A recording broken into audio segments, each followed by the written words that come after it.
she laughed. "I won't skip my Miami trip just because you're in the hospital." I said, "You're right." But when she tried calling the ward later, the nurse's words made her regret every laugh. The whole thing started during what should have been a routine Tuesday morning flight simulation at the training center. I'm Mason, 29, and I've been flying commercial aircraft for 6 years now, but that morning my chest felt like someone had wrapped steel cables around my heart and started tightening them with a wrench. The pain started subtle during pre-flight checks, then escalated until I was gripping the simulator controls and breaking out in a cold sweat. The instructor took one look at my face and called an ambulance before I could even argue about finishing the session. 2 hours later, I was lying in a hospital bed while a cardiologist explained that my left anterior descending artery was 85% blocked and I needed emergency cardiac catheterization. "We're scheduling you for Thursday morning," Dr. Rodriguez said, his tone making it clear this wasn't optional. "This isn't something we wait on. The widowmaker artery doesn't give second chances." That's when I realized Crystal's girls' trip to Miami was scheduled for Wednesday through Sunday, something she'd been planning and posting about for 3 months. I called her from the cardiac unit, my voice probably shakier than I wanted it to be. "Crystal, I need to tell you something. I'm in the hospital and they found a major blockage in my heart. I need surgery Thursday morning." She laughed.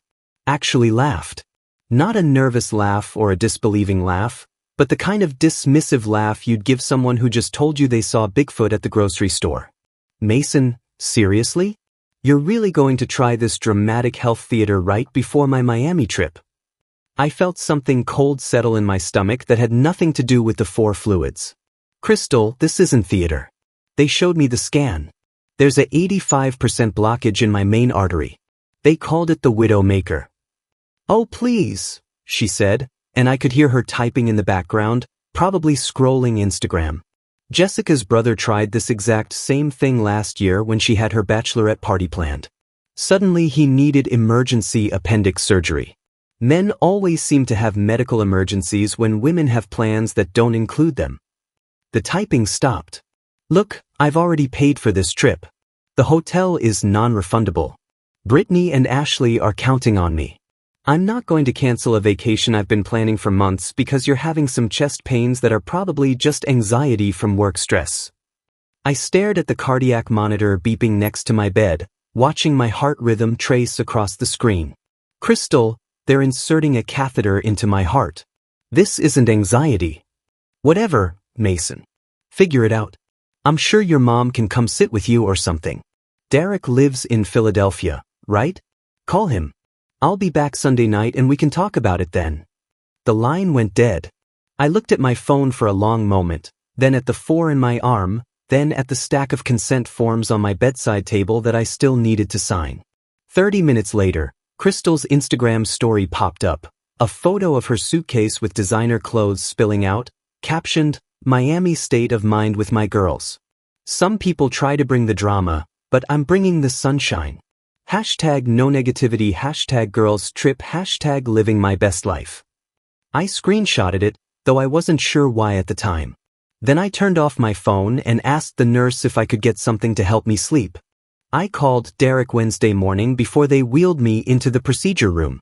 My college roommate had always been the reliable one, the guy who showed up when things got serious, and hearing his voice crack when I explained the situation told me everything I needed to know about how real this was. "I'm driving down from Philadelphia right now," he said without hesitation. "I'll be there in 3 hours. Don't you dare go into that procedure without someone who actually gives a damn about you being there." The cardiac catheterization went smoothly, but Dr. Rodriguez decided to keep me sedated longer than usual for observation since my blood pressure had been fluctuating. I was unconscious for most of Thursday, drifting in and out while Derek sat in the chair next to my bed, fielding calls and updating my parents. Meanwhile, Crystal's Instagram stories painted a picture of paradise, poolside cocktails at 11 a.m., designer bikinis, and captions about living authentically with my soul sisters.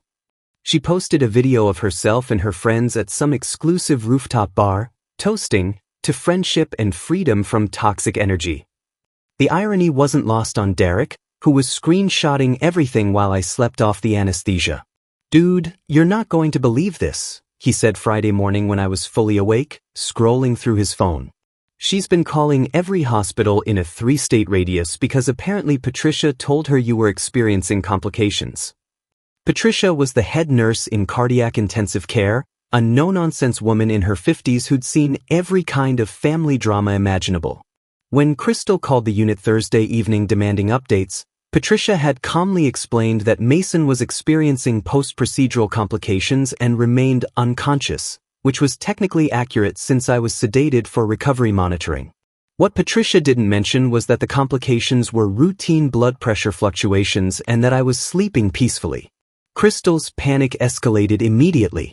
Since Derek was listed as my emergency contact and she wasn't legally family, she had no right to detailed medical information. This sent her into a frenzy that Derek captured in real time through her increasingly desperate voicemails. "Mason, baby, I know you're mad at me, but please call me back. The nurses won't tell me anything and I'm scared. I love you so much. Please just let me know you're okay." 20 minutes later, her tone had shifted. "This is insane. I'm your fiancé and they're treating me like some random stranger. Derek better call me back in the next hour or I'm calling every medical board in the state. This is discrimination." An hour after that, full paranoia had set in. "I know you're all conspiring against me. This is completely illegal. I'm documenting everything for my lawyer. They can't just hide a patient from his fiancé." Derek played them back for me, grinning like he'd won the lottery. She called 17 different hospitals between Thursday night and Friday morning. 17. She started with our hospital, then expanded to every cardiac center within 100 miles. The nurses here are taking bets on whether she'll hit 20 before the weekend's over. But the most entertaining part was watching her Instagram stories evolve in real time. Thursday's posts were still pure vacation mode. Beach selfies, shots of expensive seafood dinners, videos of her group dancing at some club until 3 a.m. But by Friday morning, her content had shifted dramatically. She posted a tearful video from what looked like her hotel bathroom, claiming she was worried sick about her fiancé who was fighting for his life while she was trapped in Miami. The problem was her previous stories created a timestamp trail that told a very different story. Derek had screenshots of her partying at midnight Thursday, just hours after calling hospitals in hysterics about my supposedly critical condition. By Friday afternoon, Crystal's Instagram had become a masterclass in self-destruction. Her vacation highlights reel told one story while her emergency posts told another, and her followers were starting to notice the inconsistencies. She posted a tearful video from Miami International Airport claiming she was catching the first flight home due to my critical condition. But eagle-eyed followers had already screenshotted her stories from just 3 hours earlier showing her at some beachside club with bottle service. The comments section became a battlefield. "Girl, weren't you just posting about mojitos at noon?" one follower wrote. "This timeline doesn't add up," wrote another, with screenshots attached. Crystal started deleting comments and blocking people, which only made her look more suspicious. Meanwhile, her frantic hospital calling spree had expanded beyond anything Derek or I could have imagined. She'd started with cardiac centers, then moved to general hospitals, then began calling emergency rooms asking if they had any John Does matching my description. By Saturday morning, she'd contacted medical facilities in Pennsylvania, New Jersey, and Delaware, convinced there was some massive conspiracy to hide my condition from her. She called Johns Hopkins at 2 a.m., Derek told me, barely able to contain his laughter. Johns Hopkins. In Baltimore. She asked if they had secretly transferred you there under an assumed name.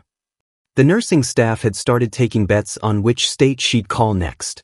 Patricia showed me a tally sheet they'd taped to the nurses' station: 17 hospitals in our state, 12 in Pennsylvania, 8 in New Jersey, 3 in Delaware, and 1 random call to a clinic in Maryland that specialized in podiatry. "Your fiancé asked if we were hiding heart patients in our foot clinic," Patricia said with professional deadpan delivery. "I told her we typically stick to bunions and ingrown toenails." Crystal's paranoia reached new heights when she started threatening to contact medical boards, the state health department, and even local news stations.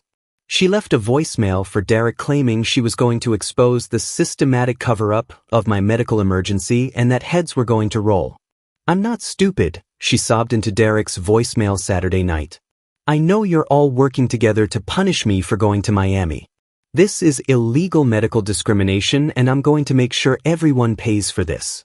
Derek played the message for the nursing staff during their Saturday night shift, and they laughed so hard that Patricia had to shush them to avoid disturbing actual patients. Crystal's friend group started turning on her in the comment sections of her posts. Ashley, one of her Miami travel companions, commented on Crystal's airport video, "Girl, you were literally taking shots with us 2 hours ago. What's really going on?" Brittany added fuel to the fire, "Crystal, I'm confused. You said Mason was manipulating you on Tuesday, now you're saying he's dying? Which is it?" Crystal's responses became increasingly erratic. She claimed her friends were jealous and trying to sabotage her during a family crisis. She accused Ashley of being a fake friend and blocked Brittany entirely. By Sunday morning, her social media presence had devolved into paranoid rants about medical conspiracies and toxic people trying to destroy her relationship. The nurses had started a betting pool not just on how many more hospitals she'd call, but on what conspiracy theory she'd come up with next. Crystal burst through the cardiac unit doors Sunday afternoon like she was storming a fortress, her Miami tan contrasting sharply with the fluorescent hospital lighting. She'd cut her trip short by 2 days, apparently convinced that every hour away was another hour of conspiracy against her. Derek and I watched from my room as she marched up to the nurse's station demanding to see me immediately, her voice carrying down the hallway. "Where is Mason Williams? I'm his fiancé and I've been calling for 3 days trying to get information about his condition. This is completely unacceptable." Patricia calmly directed her to my room, and I'll never forget the look on Crystal's face when she saw me sitting up in bed, alert and obviously fine, eating Jell-O and watching the news with Derek. The color drained from her face as the reality hit her. I was never in critical condition, never fighting for my life, never in any danger that warranted her dramatic social media meltdown. "Mason?" she said, her voice small and confused. "You're okay?" "I'm recovering normally, just like the doctors said I would."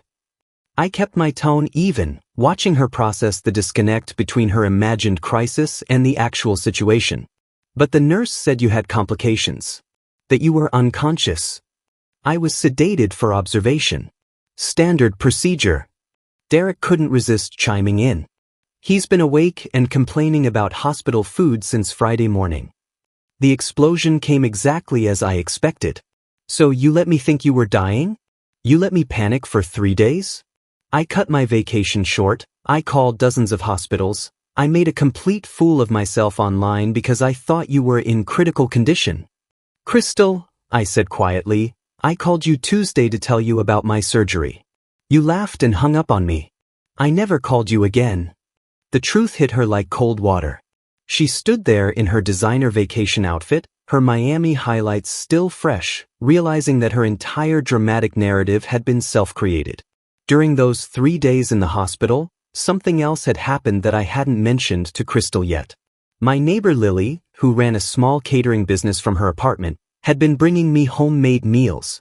She'd heard from Derek that I was in the hospital and had been quietly making sure I had real food instead of hospital cafeteria mystery meat. "I know recovery is hard when you're eating plastic food," she'd said, bringing me homemade soup and fresh bread. "My mom always said good food heals faster than medicine." The contrast was impossible to ignore. While my fiancé was posting poolside selfies and calling me manipulative, my neighbor was showing the kind of genuine care that Crystal had never demonstrated in 3 years together. Crystal's public meltdown continued online even after she discovered I was fine. She posted lengthy explanations about being gaslit by medical professionals and manipulated by a fake emergency, but her own social media history provided evidence against every claim she made. Screenshots of her partying while claiming to be worried sick made her look delusional at best, pathologically dishonest at worst. Her employer, a high-end real estate firm, started receiving calls from clients who recognized her from the viral hospital drama. Colleagues began distancing themselves from her increasingly erratic behavior, and her supervisor called her in for a meeting about social media conduct that reflects poorly on the company. I ended our engagement that Sunday afternoon, right there in the hospital room with Derek as a witness. "Crystal, this is over. We're done. You can't be serious. I was worried about you.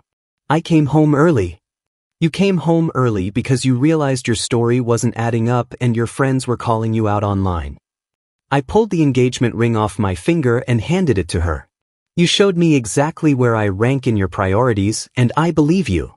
She oscillated between rage and desperate attempts at reconciliation for the next 2 hours, but I'd already started the process of removing her from all my legal documents and preparing to evict her from my condo. Within 2 weeks of our breakup, Crystal's entire life began unraveling in spectacular fashion. A client complaint triggered an investigation into her social media conduct, and the real estate licensing board didn't appreciate her public meltdown about medical conspiracies and fake emergencies. Her license was suspended pending review, effectively ending her career in luxury real estate. But losing her job only escalated her obsession with blaming everyone else for her problems.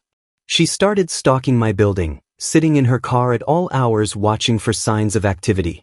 I'd catch glimpses of her through my window, sometimes parked there at 2 a.m., sometimes at 6 a.m. when I left for physical therapy. The notes started appearing on my car windshield within days. Handwritten screeds about how Lily was a predatory nurse who targeted vulnerable patients, even though Lily wasn't a nurse and had never worked in healthcare. "She's manipulating you while you're weak," one note read. "Real women don't prey on men in hospitals." She saw an opportunity and took it. Crystal had somehow convinced herself that Lily was part of some elaborate scheme to steal me while I was vulnerable, rather than simply accepting that a kind person had shown basic human decency during my recovery. Her harassment campaign against Lily escalated quickly from delusional notes to direct threats through social media. She created fake accounts to leave one-star reviews on Lily's catering business, claiming she used dirty kitchen practices and targets lonely men with sob story meals. The reviews became increasingly unhinged. This so-called caterer preys on vulnerable people in medical situations. She uses food to manipulate emotionally damaged men. Stay away. When fake reviews weren't enough, Crystal moved to direct threats. She sent messages through Instagram, Facebook, and even LinkedIn, describing in disturbing detail what home-wrecking meal delivery girls deserve to have happened to them. The messages included specific threats about accidents that could happen to someone who steals other women's men, and detailed descriptions of how food businesses could be sabotaged. Crystal's former friend network completely abandoned her after she posted a 45-minute live video while clearly intoxicated. She sat in her car outside my building, showing screenshots of private conversations and accidentally revealing her own manipulative text messages that completely contradicted her victim narrative. The video showed messages where she called me a boring pilot who thinks he's hot shit, and told her friends she was only with him for the financial security until someone better comes along. She'd meant to show how her friends had betrayed her, but instead she exposed herself as a gold digger who'd been playing a long con.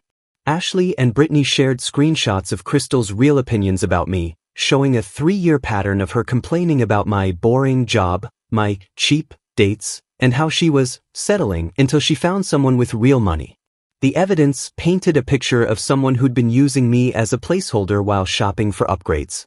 She moved from couch to couch as friends kicked her out one by one. Ashley lasted 3 days before Crystal's paranoid rants about medical conspiracies became too much. Brittany wouldn't even let her stay overnight after Crystal accused her of being part of the plot. Her parents finally cut contact after she showed up at their house demanding they choose between supporting her or believing the lies everyone is spreading. The threats against Lily became so specific and disturbing that I started documenting everything. Photos of Crystal sitting in her car outside my building at all hours, screenshots of her threatening messages, copies of the fake reviews she'd posted. Derek helped me compile a comprehensive file that would make any restraining order application ironclad. The restraining order was approved within 48 hours, which should tell you something about how overwhelming the evidence was. The judge took one look at the stack of threatening messages, photos of Crystal stalking my building, and her unhinged social media posts and granted a full protective order without hesitation.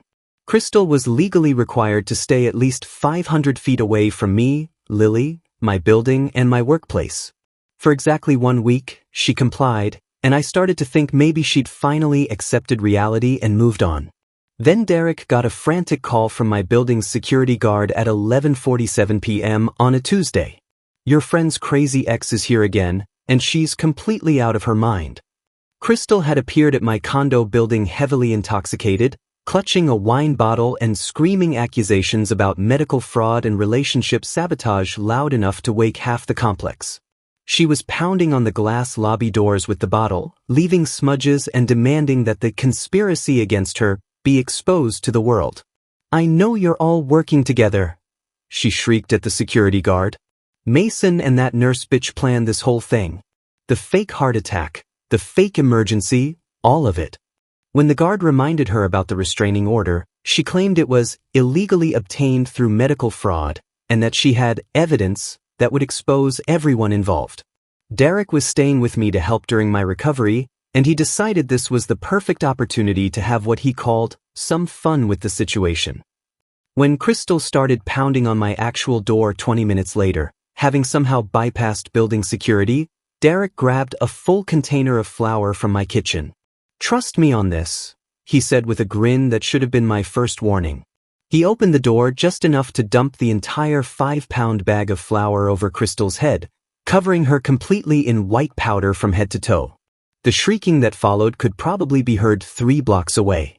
Crystal looked like she'd been dipped in concrete mix, flour coating her hair, her face, her clothes, turning her into some kind of deranged ghost.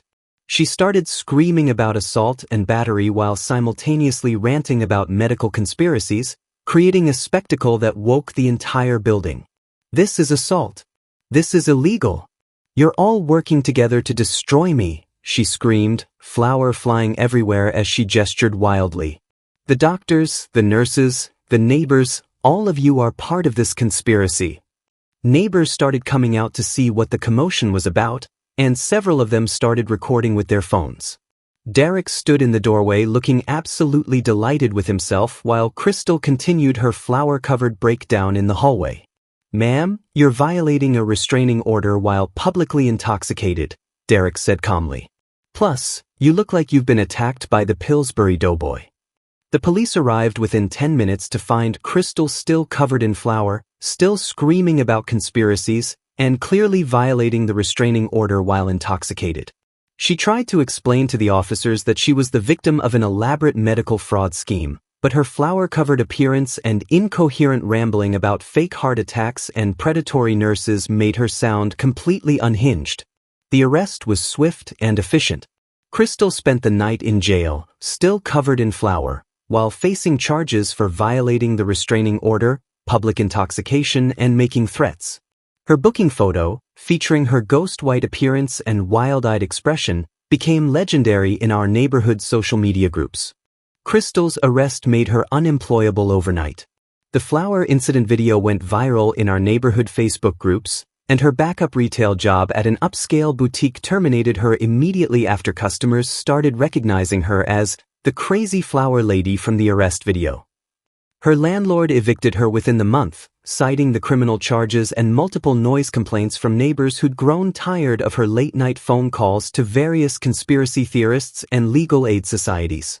With no job, no home, and no friends willing to help, Crystal was forced to move across the country to live with reluctant relatives in Arizona who barely tolerated her continued claims of being the victim of an elaborate medical conspiracy. Her aunt lasted exactly 3 weeks before putting strict limits on Crystal's internet access and phone usage after she tried to get the local news interested in her medical fraud story. Meanwhile, my life transformed in ways I never expected.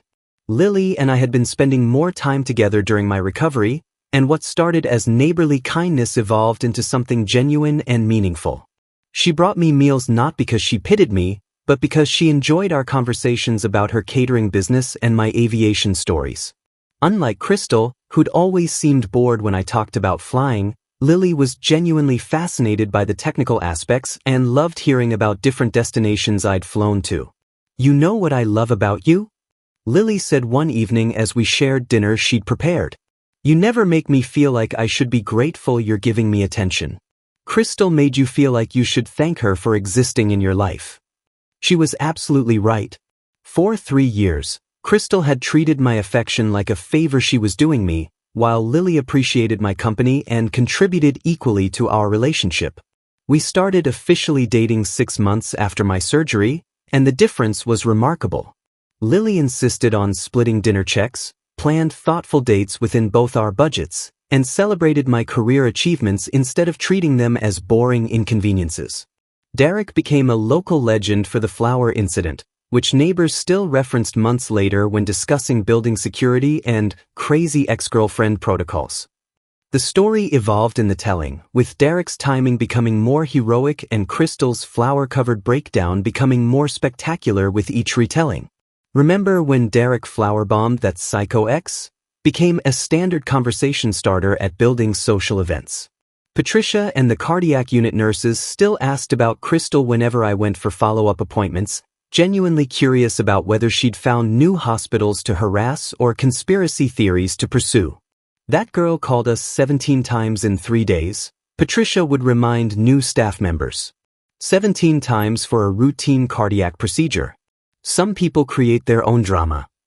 Crystal's online presence devolves into increasingly desperate posts about medical gaslighting and relationship sabotage conspiracies that attracted only mockery and concern from the few people still following her accounts. Her posts about systematic oppression of truth-telling women and coordinated harassment by medical professionals read like manifestos from someone completely detached from reality. Her comment sections filled with strangers suggesting therapy and former friends expressing genuine worry about her mental state. I reflected often on how my near-death experience had revealed Crystal's true character and led me to someone who actually cared about my health and happiness. The heart attack that could have killed me instead saved me from a lifetime with someone who saw me as a financial safety net rather than a partner. Lily and I moved in together a year later, and she insisted on contributing equally to household expenses despite my protests that I could cover more. Partners support each other, she said firmly. They don't keep score, but they also don't take advantage. Derek jokes that sometimes the best medicine is a good friend and a bag of flour, and honestly, he's not wrong. The flower incident became our relationship's origin story, the moment we all realized Crystal's true nature and could finally laugh about the chaos she'd created.